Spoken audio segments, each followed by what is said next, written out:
Hi, everyone. My name is Randy Rochelle Lorenz. I am the Reflections Program Coordinator here at Mental Health Association of Central Florida, and this is Our Stories Matter. Today we are here with Josselyn. She is an attendee of our QPR suicide prevention training that we give here. Hi, Josselyn. How are you? Hi, Randy. I'm great. How are you? Good. So I do want to give a little overview of what our QPR Gatekeeper training is. So this is a training for anyone in the community, whether you're a clinical professional or not. Allows us to learn the clues of individuals, whether it's a direct verbal clue or indirect behavioral clue, that we can identify that someone is struggling and that we can learn how to speak into that without judgment. With a safe space and then get them to clinical professionals that need the help. So I know that you are a clinical professional, but I wanted the community to know that this not only benefits clinical professionals, but it also benefits people that are in the community that aren't clinically trained. Definitely. So I would love to get to know you better and let everyone get to know you better. How did you get involved in this field? Sure.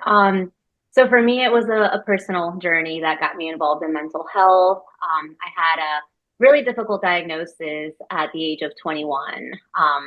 With that diagnosis came a lot of difficult thoughts, definitely feelings of isolation, feeling really, really low. But that's really when I learned how important it is to have just one person validate your experience and just be there with you through the ickiness that it can sometimes feel like. I know that at that point in time, having access to a therapist, someone that I could just talk to, was extremely important for me. And that truly allowed for me to want to be that person for others. It's really allowed for me to continue to build my practice in the way that I have, to be able to see people in the way that I have. It's really a passion for me that comes from a very personal place. Yeah, I get that. I get that so much as one with lived experience. I'm not a therapist, but I am a peer support specialist, but I get that passion. I understand that. Definitely. Yeah, it allows us to show up in a different way that builds trust and connection. It helps me not rush my people or tell them it's going to be okay, but to just be there and say, yes, it's hard and I'm Yeah, here with you through that hardship. yeah, That small difference can be all the difference. yeah, yeah. I've definitely had therapists logistics me out of my feelings, and I want to sit in them a little bit. I want to feel and process all the way. Of course, Yeah. definitely. What drew you to get involved with MHACF? Yeah, so I actually had a colleague reach out to me, let me know that MHACF was hosting some groups and we needed a little bit more support. And at that point in time, I had some interns who were also very interested in being a larger part of groups. So we were able to connect, we were able to get started here. So we've been able to host some groups with you guys, and it's been going really well. That's how we were able to get involved with one another. Awesome. I love power of community. We all know somebody that knows somebody. Of course. Being therapists, having a large community is certainly a really important thing for us. Yes, yes. It allows us to have a safety net for ourselves. And if we also don't provide the services that an individual is looking for, we don't have to shut a door on them. We can give them a warm handoff. Yeah. Yes, we can support one another. Yes. Yes. Absolutely. How did this training help you as a clinical professional? Sure. So for me, I mean, as a clinical professional, we're very well aware of suicide being a large thing for us to, be aware of. But I do enjoy these trainings because it brings to the radar that these rates are just continuously going up. We don't see them going down. The statistic that stood out for me the most this last time around was one suicide per 11 minutes. For me, having access to that knowledge and to kind of just be refreshed on how large suicide is, for us to kind of handle really allows for us to walk through individuals who are struggling and really validate their experience, really being able to listen to them with a different, more specialized ear, since we are so aware that these things do happen more than what we would hope for them to happen. It allows for us to just be much more aware of where we might need to offer just a little bit more support, a little bit more flexibility, things for us to take seriously. as well as, being able to provide as much support as we can for the community that might be needing access to that. Yeah, absolutely. Um, how how can you apply the things you've learned in this training in your own personal life?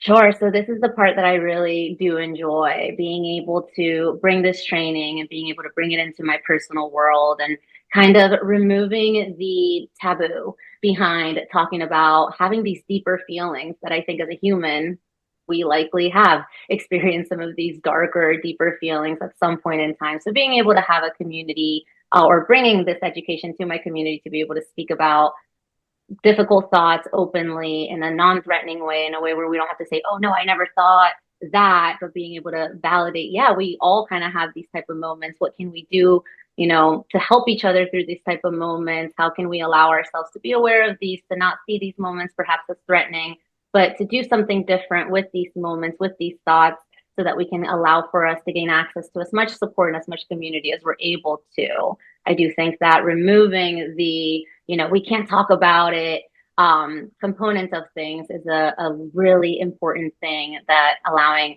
that bringing in this training into my personal life has allowed for me to do. Yeah.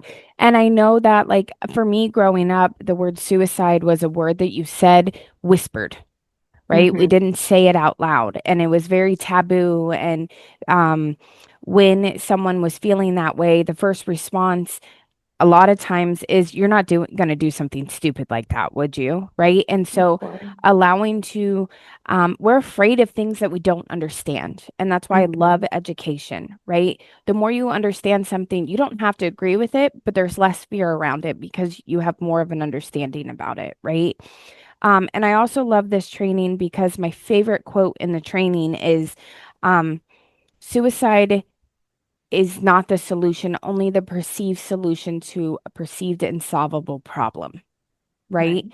So if, like you were saying, in the way that you work with individuals, if we can find a new solution to something that feels overbearing and they feel like they're carrying alone, Mm-hmm. sometimes suicide can come off the table. Definitely. Right. Yeah. And so to be able to understand that if we can just hold space, help them navigate a new solution to whatever feels really, really heavy. And you, different people hold things differently. Of Right. course. And so if we can just hold space, help them navigate a new solution.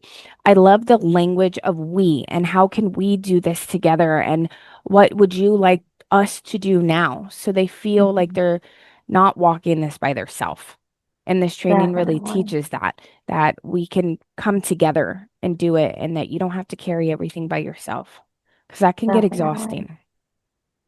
The permission that this training gives us, the permission to talk about these things, permission to feel these things and be able to be open about these things allows for us to actually be able to find a solution for these types of things. Yes. Otherwise, we're kind of just blindly walking through really hard emotions that I understand where they become overwhelming. Yeah. And if I don't know if this is the same for you, but I wasn't taught how to process my feelings or to even feel them. Hmm. So if Definitely. It they're was just avoid the piling, bad. yes. Of So if they're course. just piling and piling, and then external situations are creating more, that's a lot. Hmm. And sometimes I can't hold them all by myself. And sometimes I just need someone that I can say, can you hold this for a minute? This is a lot I'm Definitely. carrying. Can you hold it just for a minute? Yeah. Of course. Yeah. I think it's important to recognize that that in itself can be a measure of strength. Whereas, sometimes we can think of that as not being a measure of strength. And I think that these trainings really allow for us to send in the message of no, we are people who need a community, need support, and that's not a bad thing. Yeah. Yeah. Great, great point. Because people think that asking for help is a sign of weakness, and they grew up Mhm. thinking that. And it's actually a sign Definitely. of strength. They're showing up for yourself Of by course. doing that. Yeah. Well, thank you so much for being here with us today. I love your insight and your perspective. I think it's super helpful for Of everyone. course, Randy. Thank you for having me. It's Of been a course. pleasure to be able to be here. Thank you. So, if anyone is interested in taking our QPR training or any other trainings that we offer here at the Mental Health Association, go to mhacf.org/events for a full list of events that we have here. Thank you so much for tuning in, and remember that our stories matter. Bye. Thank you.